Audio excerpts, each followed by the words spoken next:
The Social Network Transition from Student to Teacher by April and Brittany Stein. In today's age, it would be very difficult to find someone who didn't have Facebook or MySpace. That's why it's very important for potential teachers to know how to use these tools ethically. Facebook is a social networking website that allows a connection with others in the world. It allows people to get in touch with others and share, chat, and broadcast. Facebook has privacy controls to ensure that only people that you allow are able to see your private information. Some of its popular places are the homepage, the picture tab, the wall, and the events tab.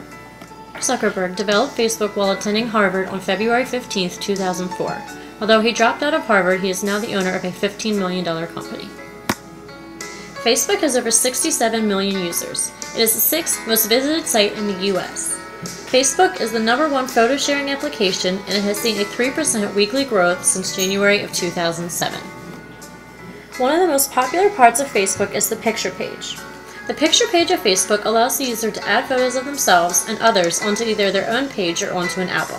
This page can be viewed by anyone who is friends with the person posting the pictures. Another important part of the site is the wall or comments part. The wall or comments page of Facebook allows comments to be left on the front page of the person's site. Anything can be said on the wall, and anyone who is friends with the person can read the comments that are left. An example of a comment left on the wall is as shown. The information part of Facebook is broken down into 4 parts. The first part is the basic information. The basic information page gives a background on the person you are researching. It shows their age, where they are from, and whether they are male or female. The next part of the information tab is personal information. The personal information part of Facebook allows the reader to get a little bit more insight in what kind of person you are and what your interests are.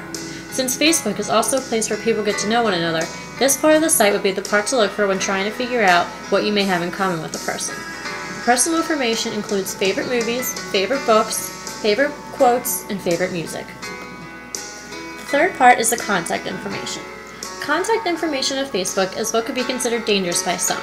It allows the reader to see pretty much all the information necessary to get a hold of you and could get some people into trouble. It contains your email address, your screen name, your phone number, and your address.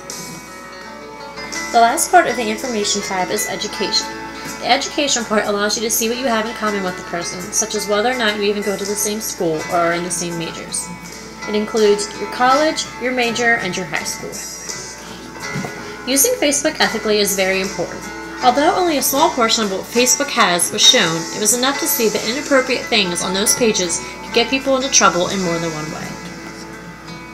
Hiring managers may use tools to determine whether or not the person is right for the job. If these employers see something that is unprofessional, it may make the person lose the job. Once a person gets the job, it's so important to keep these social networks professional. Since the company name is on most of the web pages, what employees put on these pages could affect the reputation of their employer. According to a study done by CareerBuilder.com, 1,150 hiring managers have looked up Facebook or MySpace. According to this survey, 63% of the prospective hires did not get the job due to their Facebook or MySpace page. There is of course opposition to these employers viewing Facebook. Some people claim that this checking of their Facebook and MySpace by employers is an invasion of their privacy and irrelevant to their job abilities.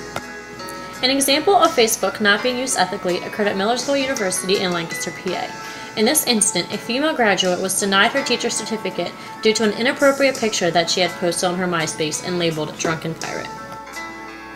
In conclusion, although Facebook and MySpace may be fun and addictive, they can be dangerous as well. The important thing to remember is ethics. If both of these social networking tools are used ethically, people can enjoy them without the danger or the possibility of job loss or something worse.